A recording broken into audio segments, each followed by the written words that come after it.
that middle of the year that you're trying to recapture or anything like that? I think it was just capitalizing on the opportunities that we had. We had more turnovers through that stretch. We had more, run the ball a lot better. I think the last couple of weeks we haven't really done that, and it has showed. Like I said, that second half of Rutgers game, I think we're back on track. Chris, what's just like a normal day, I guess, like when you guys go to film? I mean, how for you and the rest of the guys, there'll be class and everything like that, but I mean, just a normal day. Can you walk us through it, like sitting down in the film room with DJ? Yeah, so I mean, we start off with special teams meetings, and then we move into defensive team meetings, and Coach Durkin goes through the whole, what our schemes are for the week, the plays that we're going to run for the week. We watch film on it. We watch film with the different personnels that Indiana runs. We watch, especially this week with their tempo. We watch how quickly they get to the ball and snap the ball. And we break up into our individuals with Coach Madison, and we kind of narrow in on what we need to do specifically as a defensive line. Like I said, just watch film and prepare like any other week. With Indiana, like Josh mentioned, there's a little bit of buzz around them, and you wouldn't know by looking at maybe some of these scores that they have hung around. Going on the road and playing a team like that, I mean, is it, I don't want to use the term trap, I don't like that term, but I mean, is it kind of like a point of emphasis, knowing this might be a game that you guys could slip? I don't think we look at it as a game that could slip. I think every team that we play from here on out is going to give us their best shot. That's what we expect with Michigan. And with the year that we're having and the defense that we have, the offense is going to give us their best shot. So we have to go in each week with the same preparation. Indiana's a little different, like I said, with the tempo, but it's the same mindset every week. You mentioned that tempo, and Utah gave you guys some trouble with it. Oregon State gave you some trouble with it early. Have you guys seen anything, anything that's been replicated from those early games, or has anyone kind of given you guys that pace at all? Since? No, I mean, we're in the Big Ten. A lot of teams are in the power teams, and they spread out a little bit, but they're not the tempo teams that we saw against Utah and Oregon State. But today our scout offense gave us a great look, and we're just going to have to build off of what we see throughout the week. Just come in mentally prepared to have tempo. I mean, looking back, I'm sure it now feels like it's months and months and months ago. But those first games, what do you remember about what they did that did give you trouble with that up tempo play? I think it was just the tempo, honestly. Us not being aligned correctly, us not getting our hands in the ground, especially as the defensive line not being set and ready, which is probably the biggest thing that removed us off the ball, just because our hands were in the ground. If our hands were in the ground and we were focused on what we had to do, it would have been a totally different story. So I think we have to build off that and learn from our mistakes earlier in the year and go from there. You mentioned that you guys are feeling a lot better, in a lot better shape physically this time of year than you were last year. What would you attribute that to? I think it's Coach Tolbert, our head strength coach. He's done a lot of different things different than Coach Holman has done in the past, especially during the season.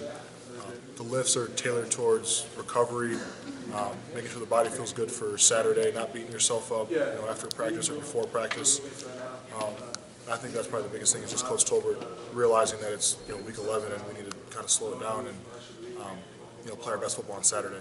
Did you have to get up really early for lifts last year? I thought there were some real early. I don't know if that was I guess it depended on what your class schedule was, but me specifically, I didn't have to. I could be lifted right after practice or before practice, which is kind of the same now. Like 5 a.m. lifts and stuff like that. Not personally, not for me.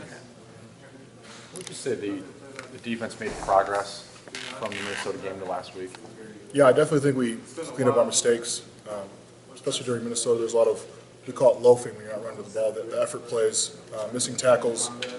And then at Rutgers in that second half especially, we picked it up and shut them out. So I think there's progress from Minnesota to Rutgers and now into Indiana. We have to make another big step to become the defense that we want to and improve each week like we want to. Your term, loafing, is that a surprise considering what this defense has been, that you would use that or describe yourself that way against Minnesota? No, I mean, me specifically, I was loafing, as Coach Durkin calls it, but if we want to be the defense that we think that we can be and the defense that we know that we can be, there's no excuse for loafing, and even when we do win the game, we're going to pat ourselves on the back, but we have to look at the mistakes that we have made to be the defense that we want to be and put ourselves in a position to do what we want to do at the end of the season. Do you think you're back to being that defense after this game?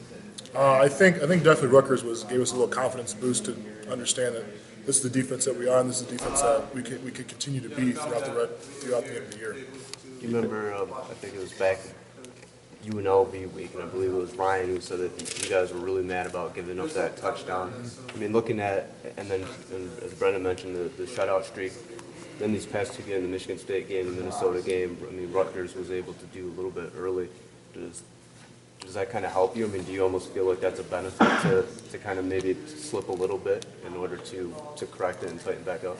I mean, we would like to shut out every team.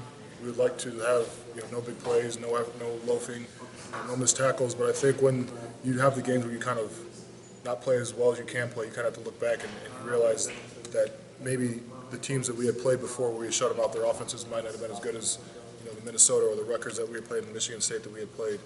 And just tighten up what we have been doing and continue to play like we know we can play.